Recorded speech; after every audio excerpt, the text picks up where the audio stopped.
दोस्तों नमस्कार। मैं आपका दोस्त इंजीनियर प्रभात कुमार सिंह अपने यूट्यूब चैनल में आप सभी का बहुत बहुत स्वागत करता हूं।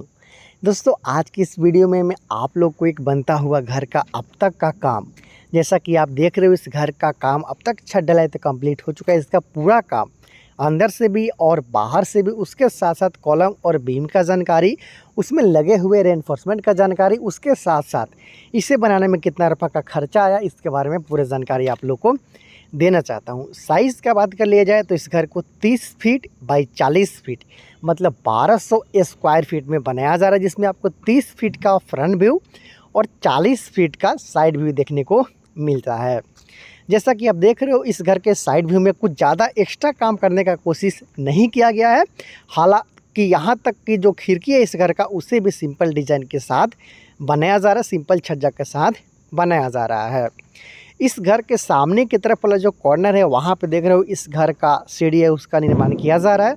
लगभग 3 फीट बाहर निकला हुआ है। यहाँ पे इस घर का सीढ़ी का लैंडिंग को रखा गया है और इसका काम आप देख रहे हो कि ढलाई तक कंप्लीट हो चुका है।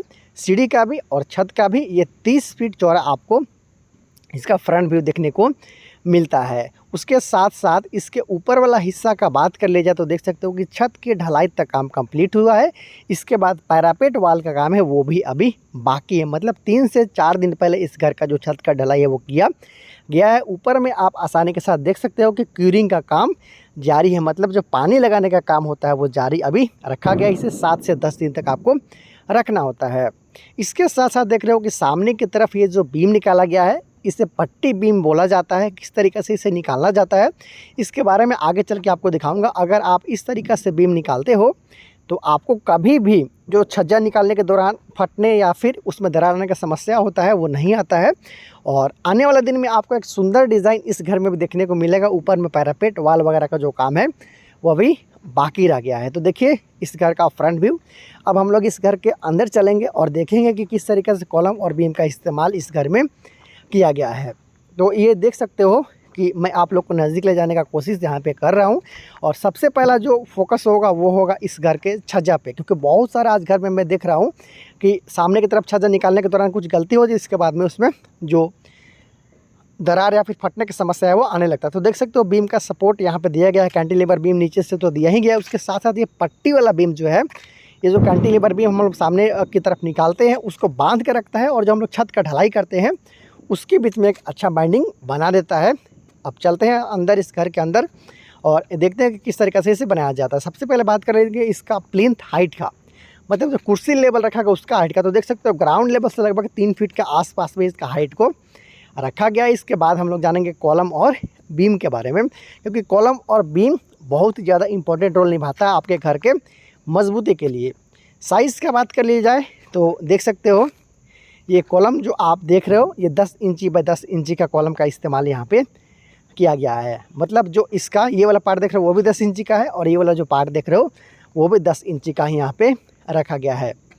सरिया का इसमें बात कर लिया जाए तो 4 सरिया का इस्तेमाल यहाँ पे किया गया है 12 mm का। अगर आप इस साइज और इस तरह का कॉलम लगाते हो तो आपको 2 तला तक आसानी के साथ आप अपने घर को ले जा सकते हो और इससे ज़्यादा आप नहीं ले जा सकते हो।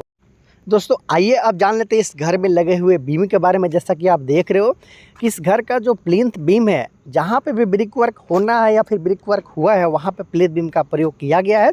इसके ऊपर में ही ब्रिक वर्क होगा या फिर किया गया है, जैसा कि आप यहाँ पे देख रहे हो। बिल्कुल सामने की तरफ आपको आने वाला दिन में हॉल भी देखने को मिलेगा। लेकिन उससे पहले मैं आपको बता देना चाहता हूँ कि ये इसका जो साइज़ है उसके बारे में जान लीजिए। इसे भी 10 इंची बाई 10 इंची का रखा गया है और इसमें भी 4 सरिया का इस्तेमाल किया गया है 12 mm का। अब बगल में देख भी रहे हो जो रेनफोर्समेंट आपको दिख रहा है तो ये इसका बात मैं कर रहा हूँ। ये देख सकते हो 12 mm का स्टील का उपयोग यहाँ पे किया जा रहा है। एक उसके साथ साथ 2 ऊपर में और 2 नीचे में। उसके साथ साथ जो रिंग का इस्तेमाल इस घर में किया गया है कॉलम और बीम में वो 8 mm का रिंग का इस्तेमाल किया गया है और 6 से 6.5 इंची की दूरी पे, मतलब सेंटर टू सेंटर जो रिंग का दूरी होगा वो 6.5 इंची के आसपास में रखा गया। इससे ज़्यादा दूर आपको रखना भी नहीं चाहिए। इस घर का जो काम है उस पर आप गौर करेंगे तो देखेंगे कि इस घर का जो छत का ढलाई का काम है वो कंप्लीट हो चुका है। अभी बल्ली वगैरह लगा हुआ आप आसानी के साथ यहाँ पे देख रहे हो। उसके साथ साथ ये देखो जो ईंट का प्रयोग किया गया है ऐसा आपको बिल्कुल भी नहीं करना चाहिए। आपको कोशिश करना चाहिए कि लंबा बांस ही दे दे, क्योंकि ढलाई के दौरान कभी ऐसा होता है कि ऊपर में ज़्यादा लोड पड़ने से या फिर हिलने से ये बांस है उसमें वाइब्रेशन होता है और कभी कभी छत जो है गिरने का समस्या भी आ जाता है छत ढलाई के वक्त ही। तो आपको इसका ख्याल रखना चाहिए। एक दो बांस अगर छोटा पड़ गया तो आप ईंट लगा सकते हो। यहाँ पर देख सकते हो कि ज़्यादातर बांस में इस तरीक़े से ईंट का प्रयोग किया गया है, ईंट के सहारे ही से लगाया गया। तो ऐसा होने से आपको बचना चाहिए। अपने ठेकेदार को पहले ही बोल देना चाहिए सेंटरिंग से पहले कि आपको किस तरीक़े से सेंटरिंग करना है। तो देख लो कुछ इस तरीक़ा से इस घर का जो काम है वो किया जा रहा है। उसके साथ साथ मैं आपको दिखा देना चाहता हूँ कि जो इस घर का फ़र्श है उससे आप देख सकते हो कि फ़र्श अभी बनाया नहीं गया है। उसके साथ साथ सिर्फ सॉइल फिलिंग के साथ इससे काम कंप्लीट किया गया है। जैसा कि आप देख रहे हो, मैं सारा घर का बात बता रहा हूँ। सारा घर में कहीं पे भी ब्रिक सोलिंग या फिर जो फर्श का ढलाई का काम है वो अब तक नहीं हुआ है, क्योंकि कंस्ट्रक्शन कॉस्ट का वीडियो सारा चीज़ आप लोग को दिखाना ज़रूरी हो जाता है। बात कर ले इस घर का सीढ़ी का, तो चलिए थोड़ा नज़दीक ले जाकर दिखा देता हूँ। ये फ्लाइट पार्ट का भी हो गया कास्टिंग, लैंडिंग पार्ट का भी हो गया है। उसके साथ साथ सेकंड फ्लाई पार्ट का भी यहाँ पे जो कास्टिंग है, जो ढलाई है इसका वो कंप्लीट हो चुका है। मतलब ढलाई का काम ऑलमोस्ट कंप्लीट हो चुका है।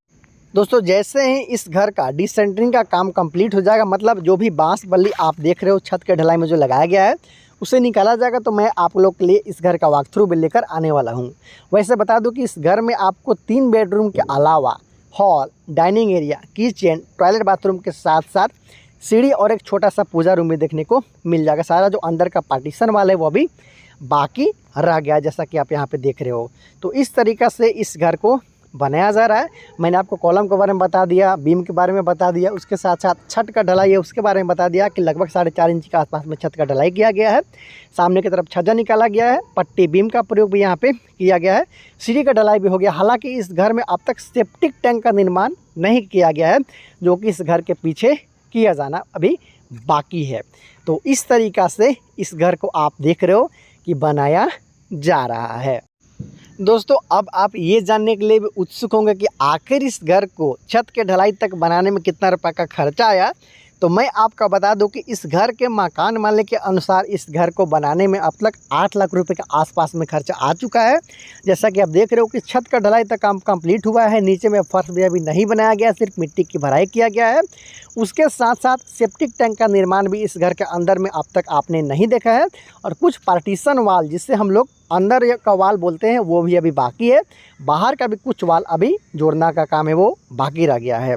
तो 8 लाख के आसपास का जो खर्चा है वो अब तक इस घर में आ चुका है। उम्मीद है दोस्तों अगर आप भी अपने लिए घर बना रहे होंगे, घर बनाने का प्लानिंग करो, तो आपको एक अंदाज़ा ज़रूर लग गया होगा कि आपको घर किस तरीके से बनाना है और कितना रुपये का खर्चा आपको आ सकता है। मेरा वीडियो अच्छा लगता है तो प्लीज़ वीडियो को लाइक करने के साथ साथ चैनल को सब्सक्राइब जरूर कीजिए। जैसे ही घर कंप्लीट होता है फिर मैं आपको स्टेप वाइज वीडियो लाता रहूँगा, सब्सक्राइब जरूर कीजिए। Thank you so much.